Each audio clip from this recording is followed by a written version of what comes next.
E aí, Josias? Lula disse que vai ter o maior prazer em explicar por que esse corte foi necessário, ele é importante, é preciso mesmo cortar, mas Lula vai conseguir explicar, vai conseguir negociar com o Congresso? Esse corte é necessário. A questão agora é saber se o governo vai conseguir manter esse corte, né, Fabíola? Porque o Lula fez o corte, mas na reunião em que ele começou a explicar o corte, estava lá também o relator do orçamento, estava um líder do governo. O Lula e a ministra Simone Tebet, do Planejamento, já acenaram com a restituição, com a devolução do dinheiro. Olha, houve um problema porque a inflação ficou menor, com isso a arrecadação do governo, que fica maior quando incide a inflação sobre ela, será menor e, portanto, o governo teve que cortar. Agora, tinha que cortar muito mais, Fabiola, muito mais. Esses 5 bilhões e 600 o governo cortou, porque tem coisas que o Centrão sacrificou quando se autoatribuiu emendas orçamentárias de 53 bilhões de reais. O Centrão cortou verba da educação, da saúde, cortou até o Vale Gás, cortou verba do PAC, o Programa de Obras. Então, o governo precisa restituir estas verbas. Esse corte de 5 bilhões é insuficiente para isso. Você restitui apenas parcialmente. E o Congresso já informou, olha, ou o governo explica como esse dinheiro vai ser devolvido, ou o veto do Lula vai cair. E é, é, o, o- a derrubada de vetos presidenciais se transformou, de fato, no principal esporte. O esporte predileto do Congresso hoje é derrubar vetos do presidente. Os vetos do Lula têm sido derrubados ali com muita frequência no Congresso. Então, o presidente cortou, mas não sabe se vai conseguir manter esse corte. E o Lula, nessa entrevista, ele como que normalizou a anormalidade em que se converteu o orçamento da União. O orçamento não tem nada de normal. O Lula diz: nós conseguimos aprovar no Congresso o que nós queríamos. E no governo anterior, não havia governança nesse país. De fato, mudou a relação.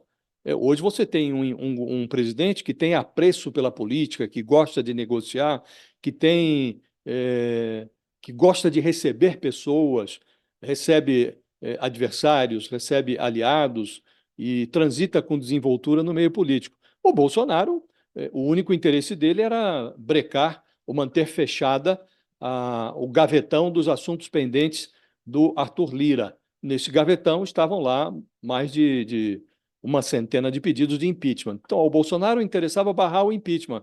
Ao Lula interessa aprovar propostas que tornem o governo dele um bom governo.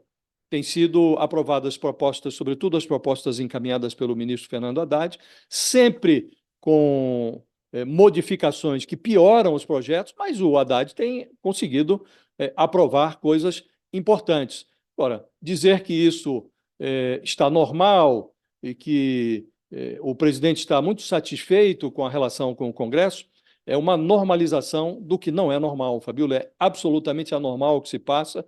Houve um debate presidencial, aliás, você participou, Fabíola, da mediação desse debate, e eu estava lá para fazer perguntas aos candidatos e perguntei ao Lula, ao Bolsonaro, o que ambos fariam para obter governabilidade se fossem eleitos, um sem o orçamento secreto, a anomalia instituída sobre o Bolsonaro, e o outro sem mensalão, sem petrolão.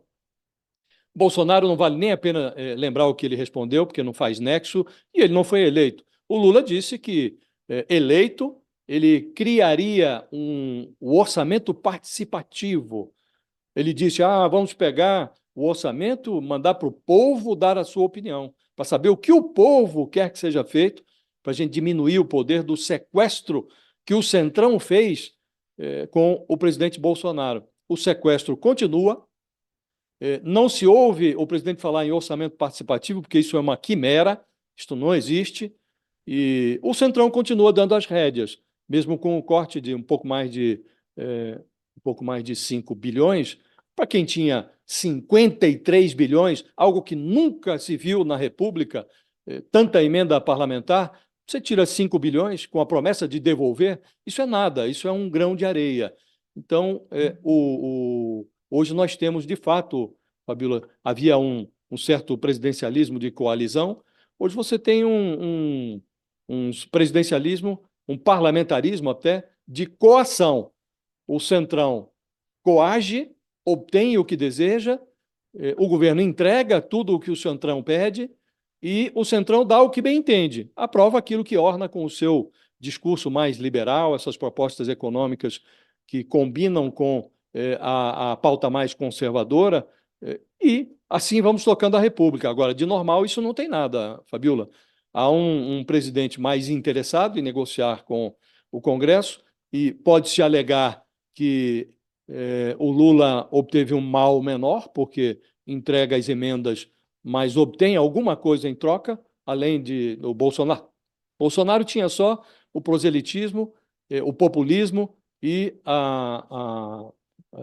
o paredão que se ergueu para evitar o impeachment.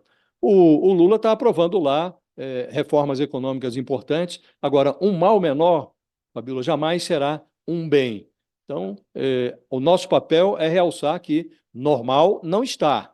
E o eleitor tem responsabilidade sobre isso porque mandou para lá estas perversões, essas anomalias, né? Agora, o Lula poderia, pelo menos, qualificar o processo, denunciando que se ele é obrigado a aceitar as emendas que lá estão, ele não é obrigado a dizer que está absolutamente normal, que ele está muito satisfeito, que não tem do que reclamar em relação ao Congresso.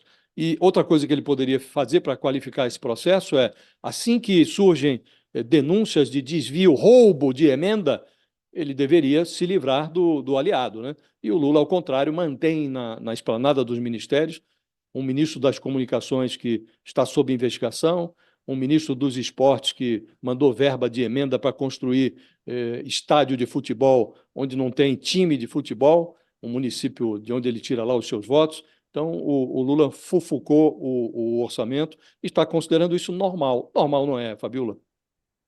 É muito impressionante, porque a gente está falando de um valor sem precedentes, né, Josias?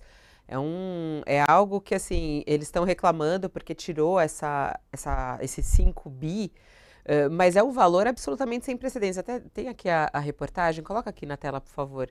Tem um gráfico aqui que acho interessante mostrar, só para a gente ter ideia do valor que a gente está falando. Aqui, ó. As emendas parlamentares, o quanto elas cresceram, olha isso, né? A gente está falando de 47 bilhões e meio de reais. Bom, quem